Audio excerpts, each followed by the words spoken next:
eu atribuo presença para ninguém ser reprovado por falta.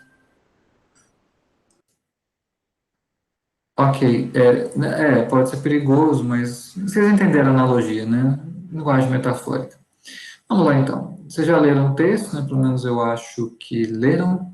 Então, vamos ao nosso conteúdo de hoje. Claro que em forma introdutória.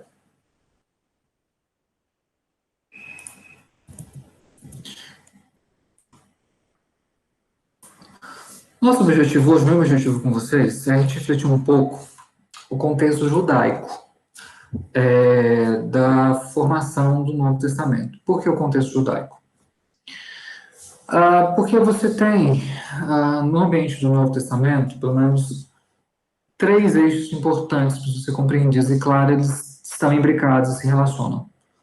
Contexto judaico, né, o contexto da Palestina, da Judéia, o contexto do território grego, da Hélade, e o contexto romano, pelo menos esses 3. É claro que, isso de forma muito geral, existem escritos do Novo Testamento que têm contextos muito peculiares, como, por exemplo, a Corinto. Corinto é uma cidade da região da Caia, grega, mas que vivia um ambiente romano, mas que falava o grego. Então, você tem contextos muito peculiares, mas o propósito da disciplina é trazer para vocês ferramentas para a compreensão mais geral do ambiente de formação do Novo Testamento. Tá? Nesse dia a gente vai começar com o ambiente judaico, porque é um dos que dá fundamento para a gente pensar a questão da composição dos evangelhos, entre outros escritos neotestamentários. Primeiro, uma coisa que a gente parte de uma premissa que os historiadores já têm falado há algum tempo, é que existiram processos de sucessão de dominadores, de dominados, de disputas políticas na Judéia entre os séculos II e I a.C., que são fundamentais para a gente entender a escrita do Novo Testamento. Porque quando a gente chega ao Novo Testamento, nós já vemos uma determinada linguagem, uma forma de pensamento, claro, nós estamos partindo que são escritos inspirados, mas eles estão com o pé fincado no seu contexto. Que a gente precisa do ambiente do período chamado interbíblico, mais particularmente do século II e I a.C., para a gente entender, como, por exemplo, algumas coisas que eu não vou responder, mas só para vocês pensarem. Por exemplo, no Novo Testamento, quando chega às passagens de expulsão de demônios, os demônios são chamados de espíritos imundos. Só que você não encontra essa linguagem no Antigo Testamento. No Antigo Testamento não há a aparição dessa expressão espíritos imundos, mas os evangelhos têm. De onde vem? Então, essa é só uma das coisas. Existem outras questões, a gente vai falar um pouco delas aqui nesse período, para a gente compreender essa questão da formação do Novo Testamento. Um ponto importante, pessoal, isso vai fazer muita diferença mais lá na frente, quando eu der aula, se for o caso de exegese do Novo Testamento para vocês. Período helenístico. Eu não vou poder explicar todo o processo, desde o arcaísmo grego, passando pelo período de Homero, passando pelo período clássico, para chegar nos reis helenísticos. A gente já vai partir do período helenístico, porque é mais próximo. Mas eu queria dizer para você o seguinte, a Hélade, quando eu falo Hélade, entendam o território grego. Por que eu falo Hélade? Os próprios gregos, eles não se identificavam como gregos, tá?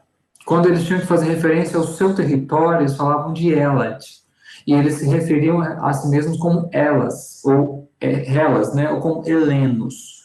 Então, só para explicar, quando eu falo Hélade, eu estou me referindo ao território grego, mas não apenas a Grécia em si, mas todo o território de dominação grega. Pois bem, uma coisa a gente falar do período clássico, né, de Homero, e depois a gente conhece Platão, Aristóteles, Xenofonte, Aristófanes, e outra coisa é falar do período helenístico, porque o período helenístico é pós-Alexandre o Grande.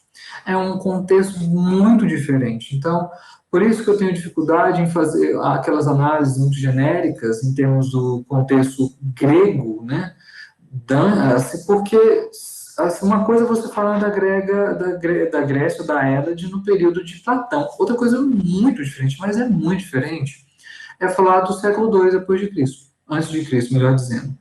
Então, quando a gente fala período helenístico, é um período muito peculiar dentro da história da civilização grega. Então, eu vou explicar como isso vai interferir dentro da relação entre os helenos e os judeus, tá? Só algumas informações rápidas. Vamos lá. Qual uma diferença fundamental que faz a gente compreender um pouco dessa tensão, esse período helenístico? Entre os séculos IV e o 2 a.C., gente, os sumos sacerdotes, eles tinham uma preponderância muito grande sobre o quadro político e religioso da Judéia. A função do sumo sacerdote, ela era importante. Só que, vejam bem, uma coisa é a estipulação, a prescrição da lei mosaica sobre o sacerdócio. Outra coisa muito diferente é como esse sacerdócio se apresentou ao longo desses séculos. A gente vai ver que teve questões que não têm muita relação com a prescrição da lei, porque existiram mudanças. Mas o ponto fundamental é entender que a figura política e religiosa dentro desse contexto da Judéia, nesse período, era o sumo sacerdote. Só que, quem que nomeava os sacerdotes? Os seleucidas. E aqui eu já faço uma pergunta para vocês, de que isso interfere na mentalidade, na cultura judaica? Ter a nomeação de um sacerdote feita por um outro governante de um outro povo. O que vocês acham que isso muda? Ou que diferença? Já contraria tudo, né? Já contraria tudo que foi prescrito lá por Moisés, né? Dado por Deus, né? Tinha que ser descendente de Arão, né? Para eles não tinha que ser por descendência, não por proclamação, assim, de outro povo. Tornava o mandato dele impróprio, né, professor?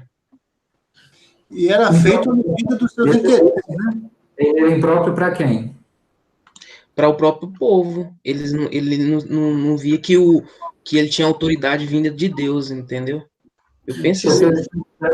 Exato, Davidson, porque existia um critério de legitimidade a partir da lei de mosaica, tinha que ser descendente de Arão, e era uma questão de genealogia, né? Isso era muito importante para os judeus, mas aqui não, aqui quem aponta são seleucidas, então o cargo que passou a configurar um cargo também muito político, e isso interfere no Novo Testamento. Quando a gente lê sobre Anás e Caifás, a gente tem que perceber que esses caras, eles não são apenas líderes religiosos, eles têm uma atuação política. Eu vou falar um pouco mais disso no excerto, no trecho que eu trouxe do Evangelho de João. Isso é importante. Pessoal, enquanto eu estou dando aula aqui para vocês, a outra turma está aqui do lado, conversando a valer. Então, vocês vão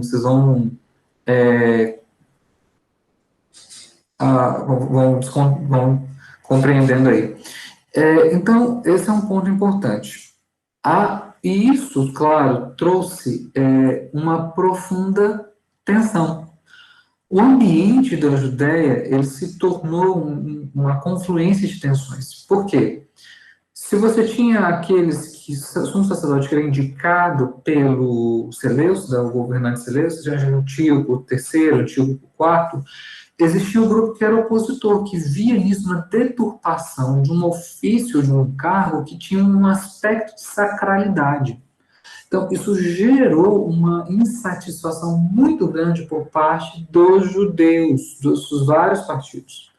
Então, o período helenístico já começa a nos apresentar um quadro de muita tensão e muito conflito, de disputas.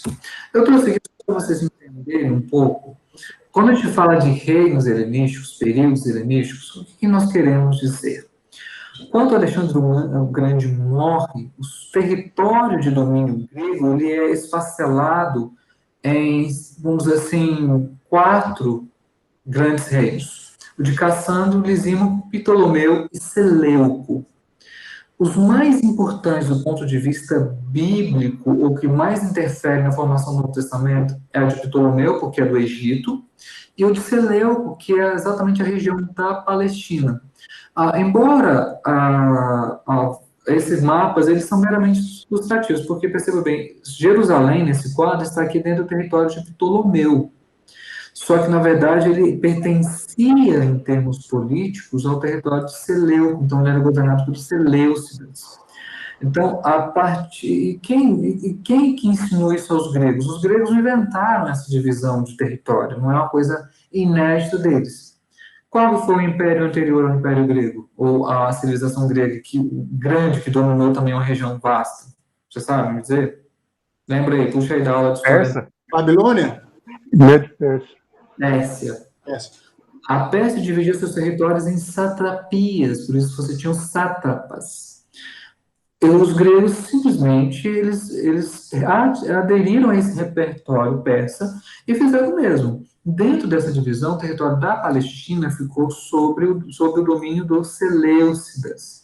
Então, é só para explicar que, além de estarem dominados, isso significa não ter independência administrativa, política, eles ainda tinham que ser comandados em aspectos religiosos pelos Seleucidas. Então, isso era muito tenso, muito tenso. Só para explicar um pouco isso aí. E por isso, não sem razão, é que houve a chamada revolta dos Macabeus. Mas deixa eu explicar aqui uma coisa que às vezes a gente lê nos manuais de introdução ao Testamento, mas que não está tão claro lá, mas os historiadores especialistas vão dizer para nós. Quando a gente fala revolta dos Macabeus, não foi apenas uma revolta, um levante.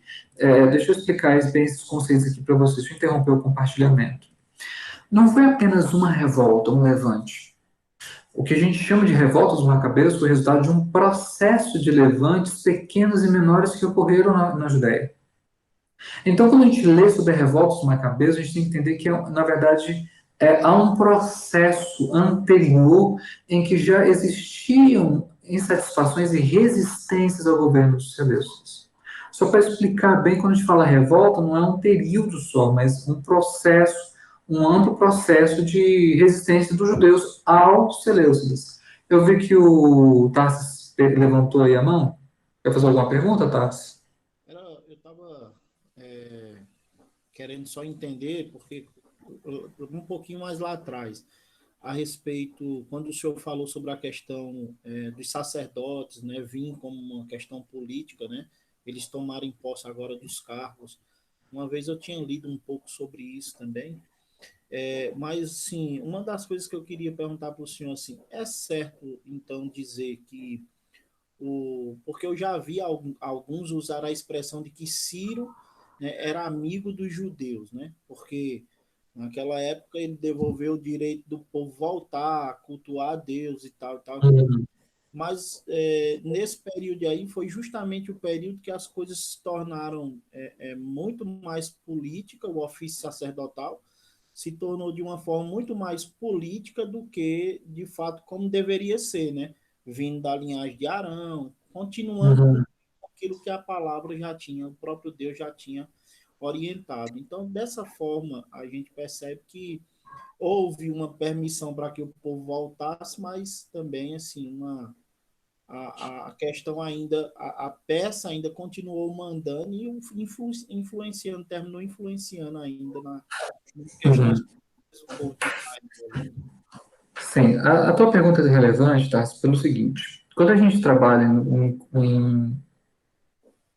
em processos históricos, a gente não costuma adjetivar amigo e inimigo, existem interesses por trás de algumas ações. Pergunta, por que Ciro teria interesse na volta do povo judeu para o território da Judéia? Era um estilo de governo. Enquanto os babilônios puxavam, eles tinham interesse de voltar, né? O povo e fazer expandir, não era? Mas para que expandir? Para que colocar o povo de volta lá? Também me parece que havia um custo muito alto para o governo lá de Ciro manter os judeus lá junto com eles, né? Um pouco do custo alto, mas existe uma questão seguinte, se você tem dentro do seu império, do seu território, um território vago, suscetível a ser retomado, o que você faz? Você faz aliança com o povo que vai lá e vai ocupar aquele território.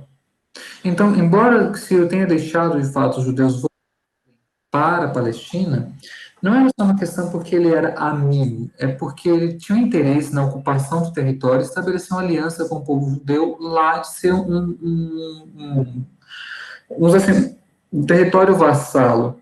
É claro que isso no processo histórico a gente entende que é a providência de Deus usando um governante ímpio para abençoar o seu povo. Essa é a nossa esperança, porque de governante ímpio nosso país está cheio. né? Claro, alguns me parecem instrumentos de Deus, outros de Satanás, mas enfim, tudo é a providência de Deus. O ponto é, não existe amigo nessa questão de termos políticos, existem alianças e interesses distintos.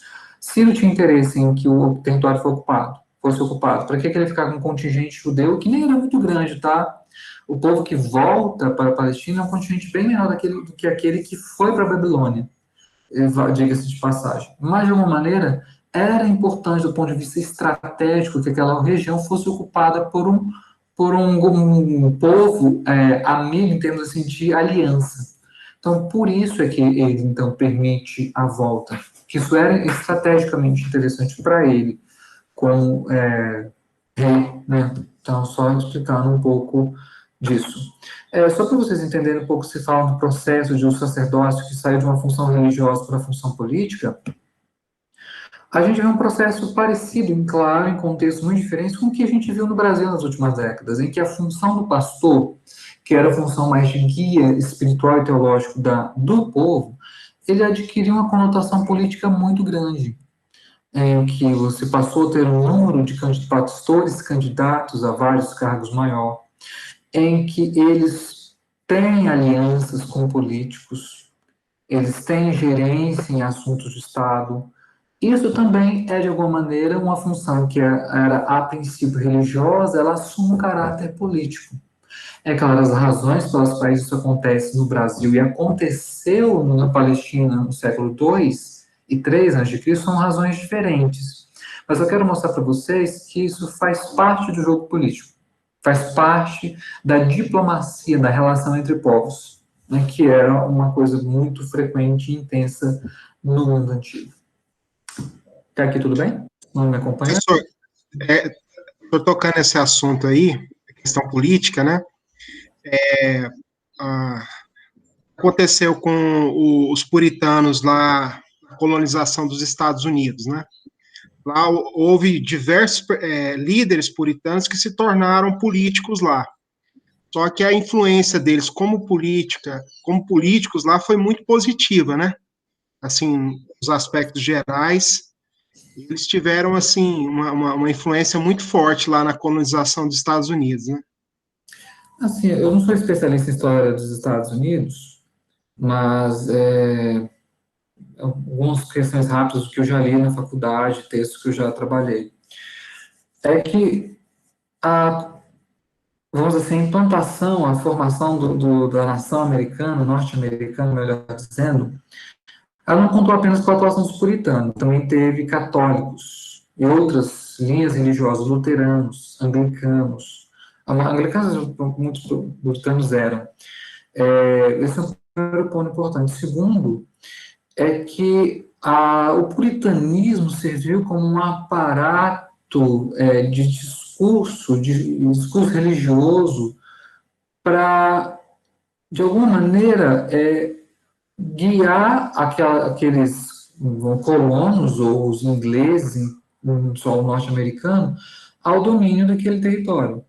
É claro que existem algumas contradições, algumas ambivalências. Por exemplo, como é que um discurso cristão se mescla com o extermínio de populações ativas, como foi o caso dos Estados Unidos. A gente não pode ser inocente e achar que não tinha lá crente matando indígena lá a valer, a parte, né? Sei lá, ou indígenas. Então, assim, é muito comum, o cristianismo tem no seu DNA uma tendência muito forte a se misturar com a questão política. Mas, professor, sim, essa mistura, ela deve ser vista de uma maneira negativa ou ela é algo necessário também? Vocês estão me levando para o outro lado aqui, galera, que não é o tópico da nossa aula, mas, enfim. É interessante. O problema é confundir. Responda. Talvez eu só não precise responder, mas nós começamos a nossa discussão com os sacerdotes que passaram a não vir mais da linhagem de Arão, certo? Então, o problema maior da insatisfação daqueles que se opunham a isso era porque eles não eram da linhagem de Arão ou era porque eles estavam fazendo política também, ao invés de se importarem apenas com a vida religiosa? As duas coisas. As duas coisas. As duas questões estão presentes dentro dessa questão do sacerdócio. Sobre a questão do cristianismo, lá vou pular, porque seria um ano para a gente conversar sobre isso, mas no caso do sacerdócio, em termos do século II, durante o reino Seleucida, as duas coisas, porque eles não eram, segundo a genealogia, e porque isso era uma função política, eles foram colocados lá para atender aos interesses dos Seleucidas, e isso era como se fosse um trair a nação, como se fosse trair a pátria, alguma coisa nesse sentido. Muitas vezes esse cargo era até vendido, né, professor? O cargo de... Mas vamos voltar aqui, que senão eu não saio daqui hoje, né? Vamos lá. Você tem, como eu falei, tinha opositores à dominação seleucida. Quem são eles? Os macabeus. Os macabeus, já que o Lucas perguntou, tem a linhagem aqui seguida, eles eram dos asmoneus. Sim, eram os macabeus. O importante não foi apenas uma revolta, mas existiram uma série de levantes. Deixa eu explicar qual que é a diferença de uma revolta e de um levante. Porque podem ser conceitos que nós usamos de forma indiscriminada, mas dentro da história da filosofia política de resistência, são conceitos diferentes. Quando a gente fala um levante, nós queremos dizer um episódio mais localizado, restrito, não tão isquêmico ou sistêmico de resistência. E que ele surge e cai, surge e cai. Por exemplo, você teve vários desses levantes na história do Brasil, muitos levantes. O pessoal que fala que o brasileiro é passivo, que não estudou a história do Brasil. O brasileiro nunca foi passivo, pelo contrário, tem revoltas e levantes sinceríssimos no Brasil no século XVII, no XVIII, século XIX. Mas eu tenho materiais, quem quiser ler mais sobre isso, depois eu passo. Agora, isso é um levante. A revolta, ela assume um caráter mais sistêmico, sistematizado, organizado e permanente. Existiram vários levantes, mas depois desses levantes, eles culminaram com a revolta dos macabeus. E foi aqui, vocês estão vendo, durante 26 anos. Então, a ideia é, na verdade, uma série de insatisfações que culminaram na revolta, mas antes da revolta existiam levantes. Então, só para explicar o que é uma revolta, o que é um levante, para quando vocês lerem isso nos materiais, não confundirem esses dois conceitos. O que eles buscavam com uma revolta em si? Autonomia litúrgica, eles escolheram seus próprios sacerdotes, e autonomia política, porque não havia interesse apenas religioso, eles queriam também não serem taxados impostos, em terem administração própria. Então, o que a revolta dos macabeus é importante para o período de formação do Novo Testamento e também para a compreensão da Guerra dos Judeus entre 66 e 70 depois de Cristo. Porque essa revolta, ela reforçou valores judaicos. Ela, vamos dizer assim, endureceu mais a ideia de que, assim, nós, como judeus, de diferentes partidos, não podemos aceitar um impuro dominar sobre o nosso território. Então, o que os historiadores e especialistas da revolta dos macabeus dizem, em termos de efeitos, não foi apenas que eles conseguiram dominar e permanecer durante 103 anos, mas a ideia de que isso reforçou ainda mais a identidade judaica. Nós somos judeus, diferentes partidos, nós vamos falar sobre isso, mas nós não queremos aceitar mais e nos subjeitarmos a essa dominação dos impuros de fora. Então, só para explicar um pouco, não vou falar, o propósito de não fazer um detalhamento em revoltas macabeus e tal, porque não dá. Só para vocês entenderem um pouco da linhagem, né? Tem Matatias, Judas, João, Simão, vocês devem ter lido isso. João Hircano, esse personagem é muito importante nesse período. Então, tem vários. Percebam que eles têm nomes, alguns judaicos, e outros nomes de outras nacionalidades, como Alexandre, Alexandra, Hircano. Então, só para explicar que houve sim, não podemos falar de um judaísmo puro, uma raça judaica pura, porque existiram casamentos, alianças entre esses mesmos asmoneus e outras pessoas, idumeus e por aí vai, que isso passava por casamentos. Então, só para explicar um pouco de que essa noção de uma raça pura, ela nunca foi comprovada, ela nunca foi traçada, mesmo historicamente. Até aqui, tudo bem? Ok. E se vocês vão alguma pergunta? Ô, pastor, só um detalhe. No livro que o senhor passou para na leitura, na verdade do artigo, tem a citação também do Gécio Flora, né? Que também foi um dos motivos, né, deles ficarem Sim. revoltados, né? Que roubou lá os 17 talentos, né, do tesouro do templo. Mas isso é na Guerra dos Judeus, né? A gente ainda está aqui Isso. nos Macabeus. E agora, então, tendo o período helenístico, só para fazer um mapa mental, período helenístico, aí tem a questão dos Macabeus, e agora a gente vai ver essa transição para, então, o domínio romano, que esse também é importante, a coisa também pega aqui para caramba nesse período. Vamos lá. Temos de transição. Primeiro, a Judéia ela já era comandada por Roma desde o século II a.C. Só que eu não vou ter como dar aula para vocês sobre expansão romana. Eu tenho uma aula preparada sobre isso que eu dei lá na UFG. Né? Seria interessante para vocês entenderem um pouco desse processo, né? Para vocês terem um ambiente bem formado na cabeça. Mas o importante é o seguinte, em termos da Judéia. O processo de expansão romana ele começa no século III a.C., né, e ganha força no século II. Então, essa região ela já estava sob domínio dos romanos desde o século II a.C. Contudo, o território judaico, ele primeiro tinha um status, a qualidade de um Estado cliente. E o que é um Estado cliente?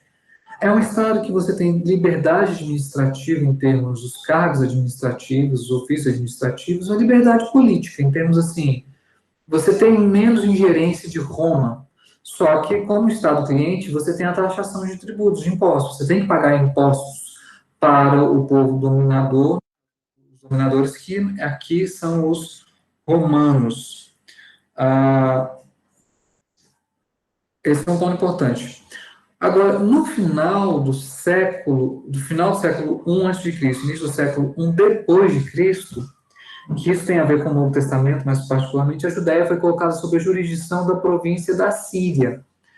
Aí a coisa muda um pouco de figura, porque você tem menos liberdade administrativa, porque haverá um prefeito, alguém da província que ele representará Roma naquele território. E depois sobre procuradores, né, que é já depois da morte de Cristo, e no caso o período das cartas, de Atos, do Novo Testamento. Então, houve uma transição em que a Judéia transita de uma região com maior liberdade para menor liberdade. E isso aqui é um fator crucial para nós entendermos esses conflitos dentro dos escritos do Novo Testamento. Como é que a Roma, então, definiu essa questão na Judéia? Lembrando que os romanos, eles não tinham um único modelo de administração. Em cada território que eles dominavam, eles estabeleciam, às vezes, modelos diferentes, e que variavam desde aliança, de cooperação, até hostilidade. O território da Judéia é um território que ele caminhou desde essa cooperação para a extrema hostilidade. No período do Novo Testamento, em termos políticos e litúrgicos, o poder religioso era exercido pelo sumo sacerdote e o sinédrio. Não vai ser possível aqui falar de toda a origem do sinédrio, mas ele tem origem no período interbíblico. E quando ele chega no Novo Testamento, ele tem um papel religioso também político. Era como se fosse assim a articulação entre o povo judeu e a esfera administrativa romana. Só que os romanos ainda estavam com o poder político na mão, tanto é que você tem Pilatos, que todos eles são vassalos, são subservientes a Roma. Chamados de reis, eles, no Novo Testamento tem o nome de reis, eles na verdade recebem uma autoridade outorgada por Roma. É claro, para os romanos era interessante ter essas figuras nesses territórios e contar com a cooptação da elite local. que no caso da Judéia eram a classe sacerdotal e o sinédrio. Então, havia uma certa diplomacia, claro, com tensão, com rusgas entre os romanos e os judeus. Isso se torna mais intenso com o passar do tempo. Mas olha interessante esse texto aqui de João 11:48, com referência a Cristo, salvo engano é Anás que está falando, se o deixarmos assim, Cristo, todos crerão nele. Então tem um problema dele ganhar entre a população, povo mais pobre, Cristo ter realmente maior adesão. Mas olha a outra preocupação dele. Depois virão os romanos e tomarão não só o nosso lugar, mas a própria nação. Veja bem, algumas coisas importantes dessa fala aqui no Evangelho de João. Havia uma noção de que se houvesse algum levante, algum rumor, alguma possibilidade de revolta ou de cooptação de um líder messiânico, nos termos assim, do período interbíblico, no Novo Testamento, os romanos, eles iriam intervir. Então, o sacerdote sabe que a jurisdição, que o poder está na mão dos romanos. Segundo, que há uma preocupação da classe sacerdotal, do sumo sacerdote do sinédrio, em garantir a sua posição, em garantir o seu lugar. Claro, lugar privilegiado. Então, a preocupação dos seus sacerdotes em se voltarem contra Cristo é que não apenas uma questão religiosa que está presente aqui, mas uma questão política. Eles são preocupados com o seu lugar. Se os romanos vierem intervir e houver uma ingerência drástica romana, nós perderemos nossa posição. Mas ele diz outra coisa importante, não tomarão apenas o nosso lugar, mas a própria nação. Ou seja, eles vão intervir e vão ocupar ainda mais o território. Então, percebo que a fala aqui de Anás, ela carrega exatamente, ela é explicável à luz dessas tensões da diplomacia entre a Judéia e Roma. Até aqui, tudo bem? Todos. No caso, eles queriam o poder político e religioso, né? Isso. As duas coisas. As duas coisas. É muito difícil a gente separar na antiguidade essas esferas, política e religiosa. Aqui até aqui vai a política, até aqui vai a religião. As duas coisas são misturadas, são mescladas. É que a gente olha no Antigo Testamento e vê mais. Por exemplo, a função dos juízes e a função do sacerdote é mais separada. A função do rei e a função do sacerdote são mais separadas. É claro que alguns personagens, eles ocupam essas funções ao mesmo tempo. Samuel era juiz e sacerdote. Davi, tipo de Cristo, era rei, mas ele oficiava como sacerdote, mesmo sendo da tribo de Judá. Vale lembrar aqui que a gente já tem aqui um indício de que não foi dado como uma norma rígida e cega, mas como um guia para Cristo. E ele era, ao mesmo tempo, profeta. Então, só para mostrar que esses ofícios no Antigo Testamento, eles estão presentes e alguns personagens ocuparam. Isso era um pouco mais dividido. Mas aqui, as duas funções, poder político e religioso, eles estão juntos. Uma coisa não se divide da outra. Tudo bem, pessoal? Ok. Beleza. Um outro conceito importante que a Natália traz, e esse conceito é legal para a gente entender um pouco dessa relação tensa entre os romanos e os judeus. O que ela chama, né, dela, mas de resistência passiva. É resistência, mas é passiva. Veja bem, ainda que fossem concedidos direitos litúrgicos e sagrados aos judeus, o alicerce da resistência judaica se mantinha na passividade de ter a dominação romana limitada às práticas e às políticas que as regiam. Vou explicar. Para os judeus, por que não houve uma revolta, uma guerra antes? Porque existiam aspectos em que a lei romana, as autoridades romanas, no geral, não intervinham. Por exemplo, eles não interviram quando Cristo foi levado perante o Sinédrio. E você vai ver várias vezes em Atos as autoridades romanas dizendo assim: esse assunto é da lei de religião de vocês, não é da alçada não é da alçada, mas não tem a ver com a lei romana. Isso é muito presente nas defesas de Paulo em Atos. O que essas falas nos mostram? Havia uma resistência, eles não aceitavam simplesmente de bom grado o domínio romano, mas enquanto esse domínio romano não interferia nas práticas e políticas internas, de maneira que eles, nessa, de certa forma, a atuação do Sinério como sacerdote, enquanto isso não acontecesse, beleza. Agora, o problema é que essas intervenções romanas, elas se tornaram cada vez mais frequentes e mais sérias. Esse é o ponto. Seria mais ou menos o seguinte: não sei se você já teve a experiência de você sofrer queimadura. Quando você sofre queimadura, a região fica muito sensível. Qualquer movimento a mais brusco, drástico, provoca, assim, profunda dor. Vamos dizer assim que havia como se fosse uma linha muito tênue entre romanos e judeus e esse contexto complicado do Novo Testamento. Quando os romanos passaram a intervir, a ingerir mais, a coisa complicou. Porque os judeus já não tinham a mesma liberdade, a mesma esfera de atuação, e isso incomodava. Porque não dizia respeito apenas a questões políticas da lei romana, como o caso de Floro lá e outros, né?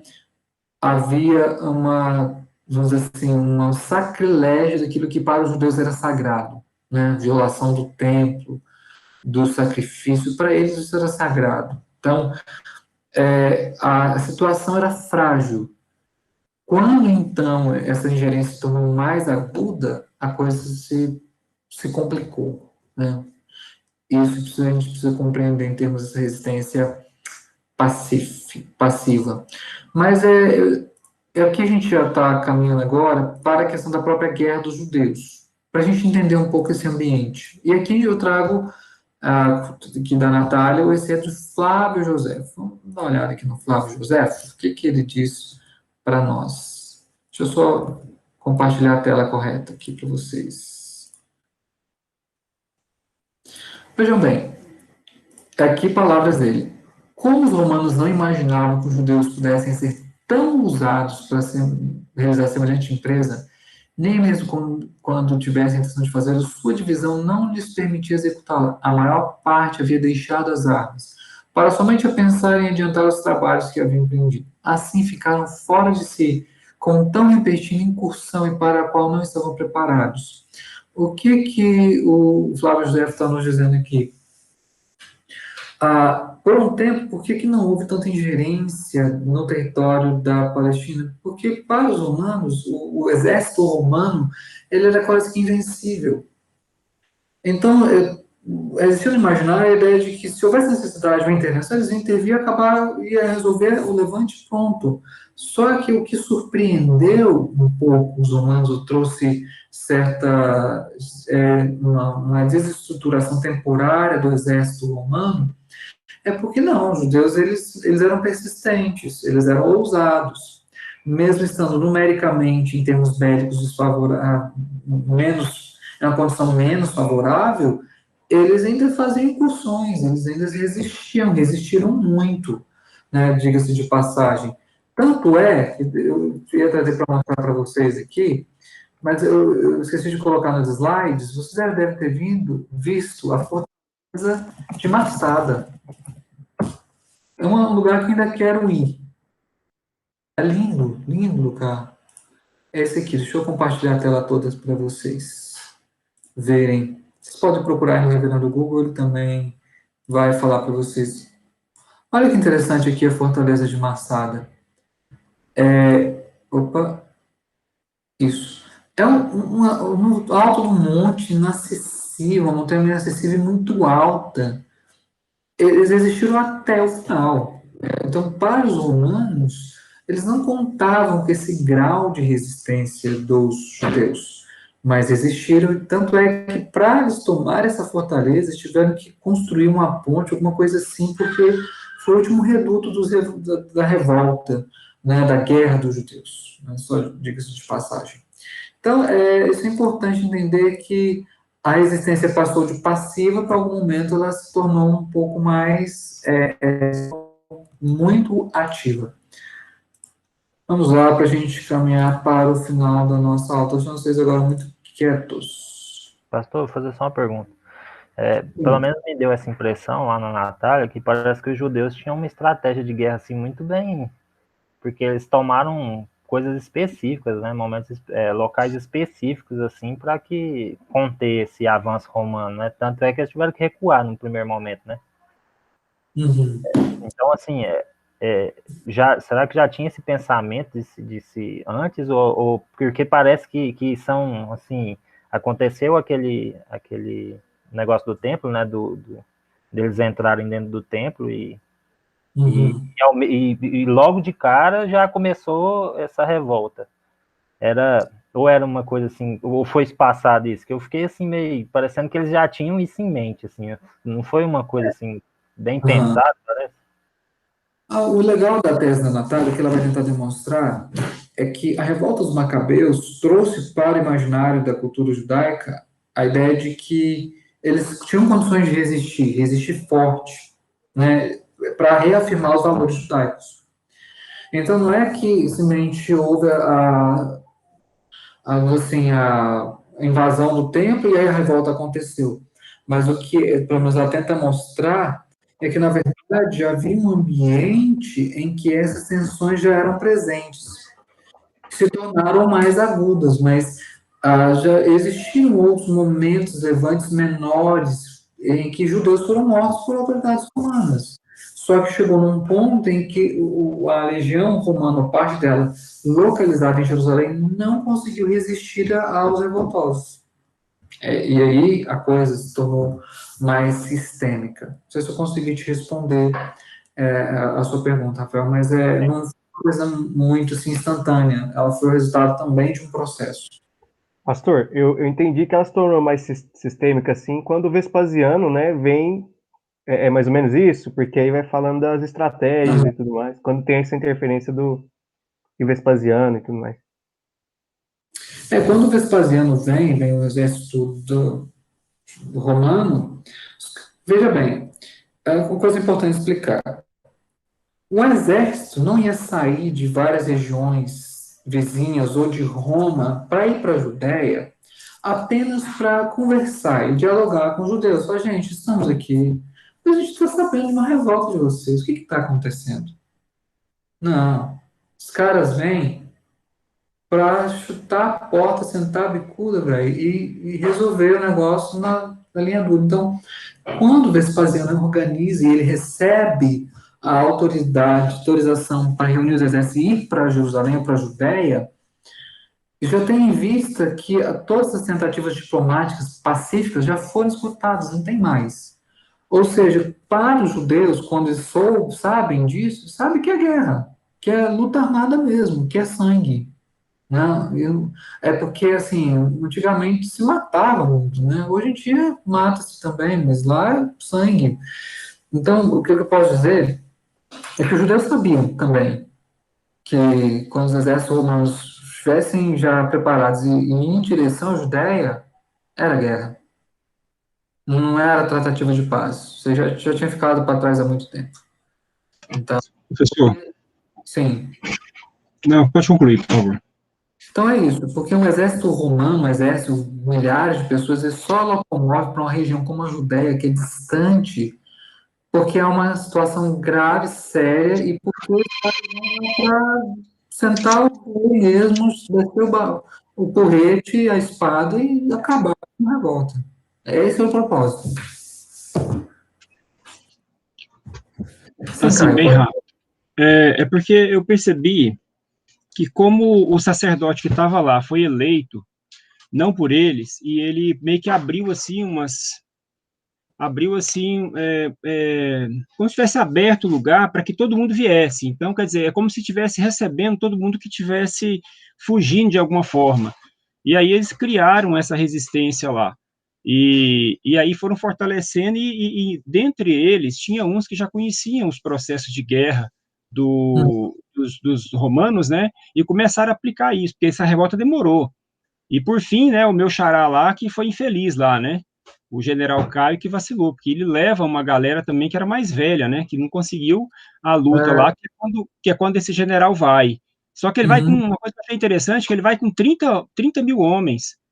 E eles só venceram porque houve a guerra civil, senão não teria nem vencido, eu acho, porque ele mesmo corrige o filho dele, né? Tito, Sim, parece, e fala, ó, vamos sim. deixar ele se acabar lá, porque se a gente entrar vai ser problema. Mesmo que eles eram maioria, mas ele temia isso, né? Então, eu acho que É, essa questão do sacerdote lá, houve essa abertura para que outros povos entrassem, se eu não entendi errado. não houve aliança das facções judaicas com os idumeus. E em determinado momento, os idumeus falam assim, ó, já não dá mais. Agora, com relação a que você tocou no ponto da guerra interna, isso todo, gente, todo movimento de guerra existem inimigos de fora e inimigos de dentro. Eu ia falar exatamente agora, das facções. O judaísmo, por isso que os historiadores usam o judaísmo no plural, ao invés de judaísmo, falam de judaísmos. Porque os caras também brigavam entre si, brigavam feio, de matar mesmo. Claro, em alguns momentos, quando a coisa era muito séria, eles se uniam, né? Isso é uma sobrevivência. Mas era uma união temporária, provisória, melhorou com que fosse pau de novo. Então, existiam essas facções eram acirradas. Por isso, por exemplo, a gente vai ler em Atos, e quando Paulo fala da ressurreição no Sinédrio, o trem fica feio. Fariseus estão dos seus, porque os caras eram rivais. Rivais em termos religiosos, teológicos, filosóficos, em termos políticos. Então, o que a Natália demonstra, e o próprio Joséfo deixa isso claro na sua narrativa, muito da vitória romana foi mais, em parte, também se deveu a esse esfacelamento interno dos judeus. Então, gente, só para dizer para vocês, o judaísmo nunca foi monolítico. Muito pelo contrário, ele foi cheio de facções. O Novo Testamento tem essas facções. Tanto os discípulos de Cristo, você tem um publicano e tem um zelota, um zelote. Tem muitas facções, várias facções, melhor dizendo. Mas vamos lá, para eu tentar ver se eu consigo aqui. Deixa eu ver quanto tempo. Ok, tem mais poucos slides, eu vou até 11h40, né? Para a gente entender um pouco. Eu vou lançar só uma inquietação depois, mas eu não vou adiantar muito, porque vocês vão O provavelmente. professor Zelote e Zelota é a mesma coisa?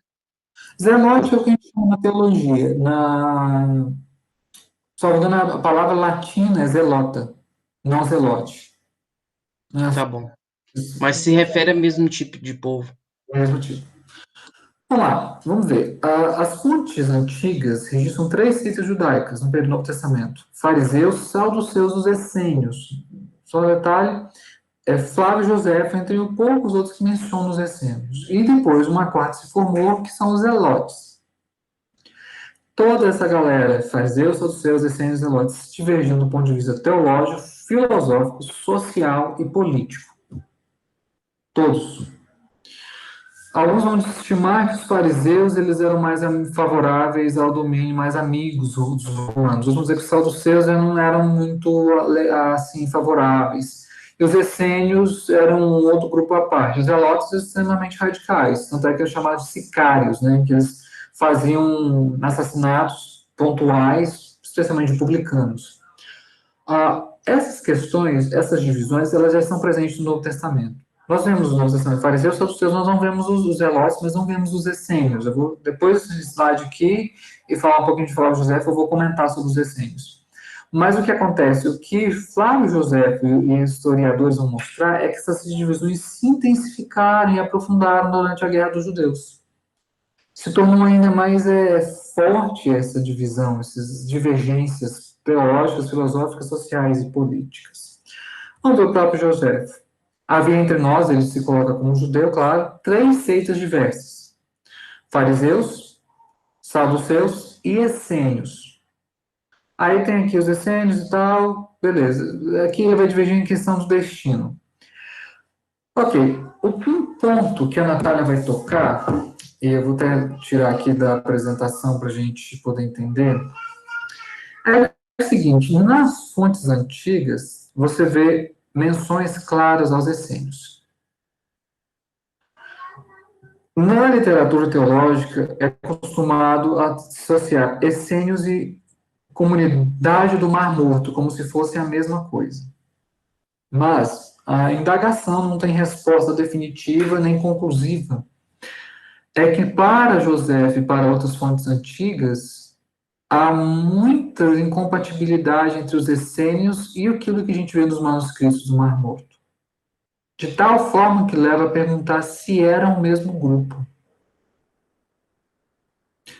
Na teologia, a gente trabalha como se fosse o mesmo grupo. Nas fontes antigas, não parecem ser as mesmas pessoas. Ou seja, a questão é se os essênios não eram Mar Morto, quem eles eram? Aí tem um grande debate sobre isso. Mas, quando você pega os manuscritos do Mar Morto, o conteúdo deles, e vê o que as fontes antigas falam dos essênios, não parece o mesmo pano de fundo filosófico. Não parece que os essênios escreveram os manuscritos do Mar Morto. É claro, isso ainda é tudo em caráter hipotético.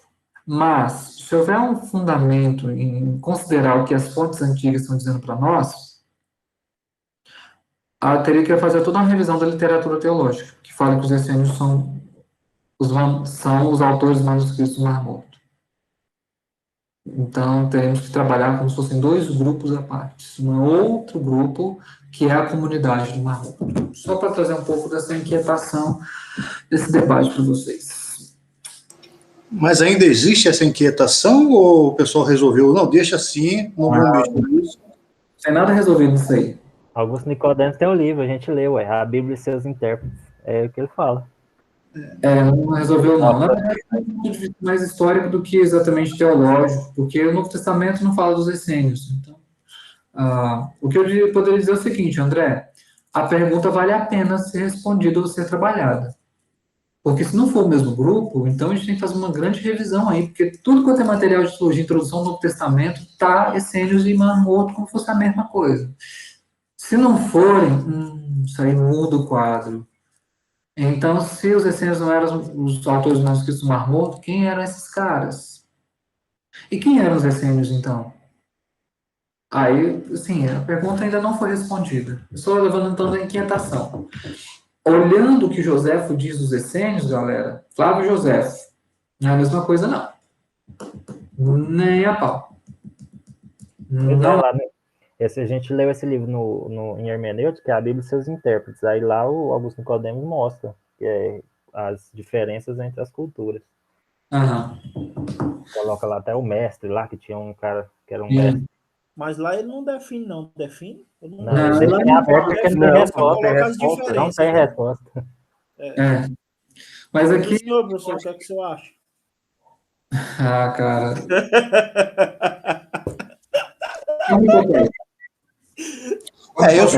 Depois de ter lido esses artigos, né, da Natália, que você mandou para a gente, e o outro livro lá, o capítulo lá, eu fiquei já com um pouco pé atrás com o Joséfo também, viu? Ele era muito chegado aos romanos, viu? Então, sei lá, tudo que ele diz aí eu já comecei a ponderar. Será que era? Vamos lá, eu vou encerrar com isso aqui, depois vocês podem dar as considerações finais. Para mim, quem é especialista em fonte antiga, infelizmente, não são os teólogos, são os historiadores da antiguidade. Por exemplo, um exemplo claro, Natália. Uma coisa é pegar, por exemplo, um livro, O Panorama do Novo Testamento, do Gundry, que menciona o assunto. É introdutória, geral. Outra coisa é ver o trabalho de alguém que estudou 4 anos, produziu uma tese sobre isso. Então, eu diria que eu teria mais, assim, respaldo para seguir o feeling da Natália de que não eram grupos, o mesmo grupo, do que continuar afirmando que essênios e comunidade de Mar Morto são a mesma coisa.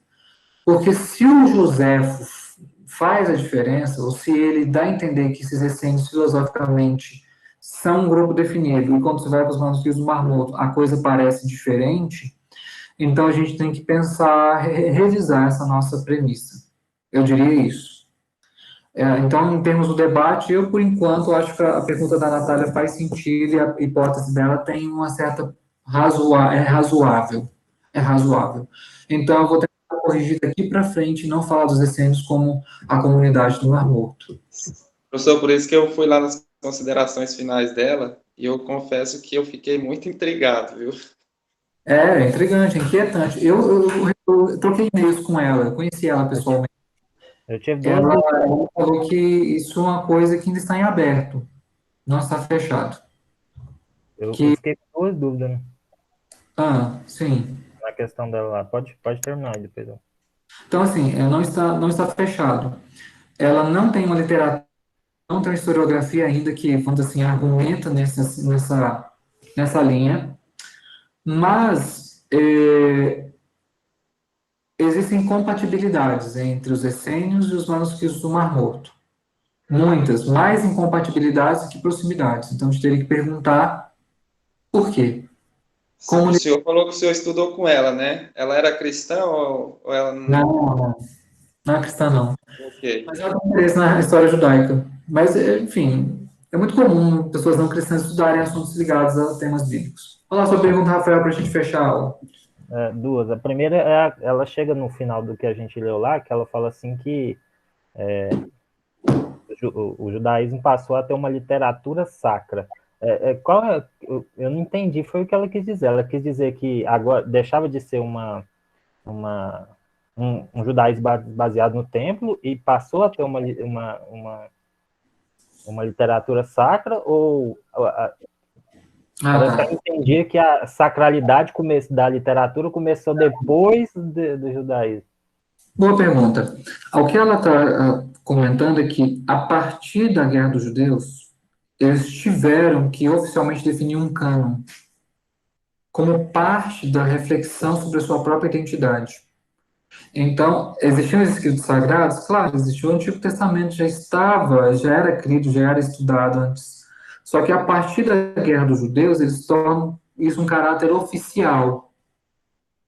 É isso que ela está dizendo. Então, a sacralidade aqui não tem a ver com a qualidade do escrito, mas tem a ver com uma definição oficial de que aquele conjunto é o cânon. E a gente sabe que o cânon do Antigo Testamento só foi mesmo fechado, se temos assim, esses são os livros sacros, ou após o século I depois de Cristo. É claro, para os autores do Novo Testamento, eles tinham os livros do Antigo Testamento citam, mas em termos oficiais, só a partir depois da revolta dos judeus, da Guerra dos Judeus. Aí a segunda coisa foi ela falar a respeito, foi o que até o André mencionou. Pelo que eu entendi, ela falou que implicitamente José não era tão direcionado aos romanos como se pensava. Que ele tinha...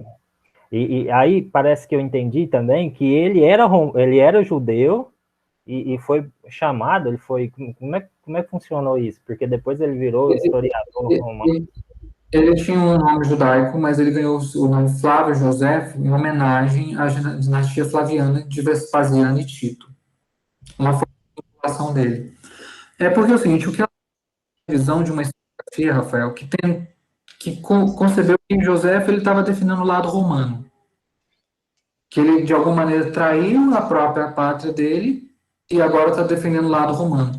Só que o que ela vai mostrar é que José está também justificando por que os judeus se revoltaram. Ele está dizendo que, tudo bem, os caras foram para a batalha, mas vamos combinar que os romanos também forçaram a barra. Vamos ser sérios. Violar o templo, isso aí é sério. Então, José não está defendendo lá os romanos. Ele, é claro, ele é patrocinado pelo imperador, ele tem uma vinculação com a aristocracia romana, mas ele, como judeu, também está querendo mostrar que houve justificativa para a revolta, para a guerra. Os judeus não pensaram do nada, vamos levantar contra os romanos, vamos acabar com essa história. Não. Existiram fundamentos e práticas e questões que os romanos provocaram que justificaram a guerra. Então, é isso que ela quer mostrar. Sabe, para a gente não pensar no José só muito romano, o José só muito judeu. Ele é as duas coisas ao mesmo tempo. Pessoal, muitíssimo obrigado. Essa aula será gravada, será disponibilizada para vocês no meu canal do YouTube, beleza? Os slides você já tem acesso a eles. E no mais, nos vemos semana que vem a gente vai começar a falar um pouco sobre o contexto romano, tá bom?